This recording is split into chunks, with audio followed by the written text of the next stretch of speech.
యువ సాహితీకారులందరికీ నా నమస్కారాలు. ఫస్ట్ నేను ఇది ఇక్కడ చాలా కొత్త అండి, హైదరాబాద్కి కొత్త నేను. అండ్ ఇలాంటి కార్యక్రమాలకి అలానే కవి సమ్మేళనాలకి చాలా కొత్త, కానీ కవిత్వానికి కాదు. నేను నా పుస్తకాన్ని ఇంజనీరింగ్ నా ఇంజనీరింగ్ థర్డ్ ఇయర్లో ఉన్నప్పుడు ఫస్ట్ నా పుస్తకం రిలీజ్ చేశారు. దాని పేరు విశ్వగీతి. అప్పట్లో నాకంత తెలియక, అంటే ఎవరికి బయటికి ఎలా వెళ్ళాలి, పుస్తకాన్ని ఎలా తీసుకొని వెళ్ళాలి, ఇంకేం తెలియక నేను నా సర్కిల్లో ఉండి నేను పబ్లిష్ చేసి దాన్ని ఇంకా పట్టించుకోలేదు. సో దాని నుంచి ఒక కవిత చెప్పాలనుకుంటున్నాను.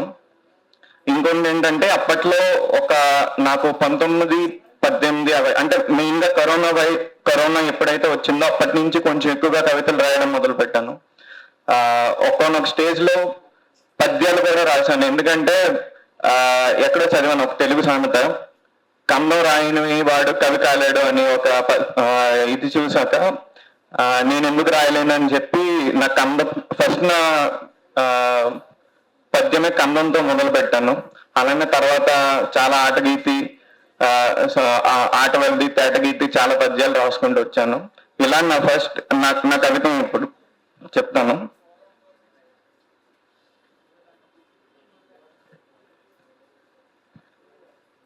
కవిత పేరు పీడకల. కవిత పేరు పీడకల.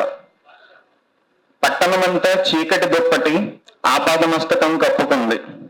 నరాల్ని సైతం గడ్డ కట్టించే చలి కాలగమనం ప్రశాంతతను వరించింది. లోకమంతా చీకటి పాడే జోలపాటతో ఆదమరిచి నిద్రపోతుంది. నిద్రిస్తుందో నటిస్తుందో మరి. ఆ చీకటిని గీసిన చిత్రకారుడికే తెలుసు. వాహనాల బరువేం లేక రోడ్లు కాస్త విశ్రాంతి యోగుల్లో సేద తీరాయి.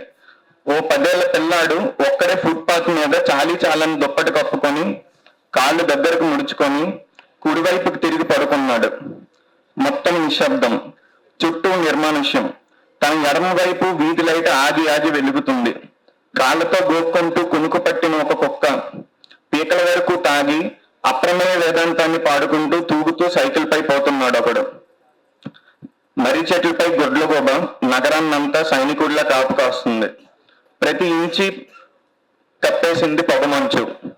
ఇంతలోనూ పెద్ద అరుపు. ఏమిటా దాని పక్కన గుల్మోహర్ చెట్టు అటువైపు చూడడానికి ప్రయత్నించింది. పొగమంచు విస్మృతికి అంతగా ఏం కనిపించలేదు.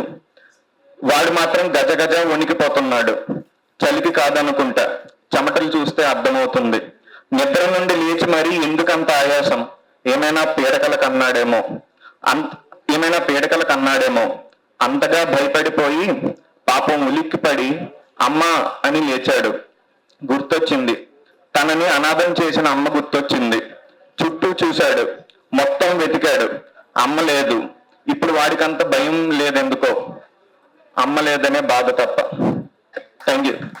మంచి కవిత వినిపించావు సాయి. బాసర త్రిబుల్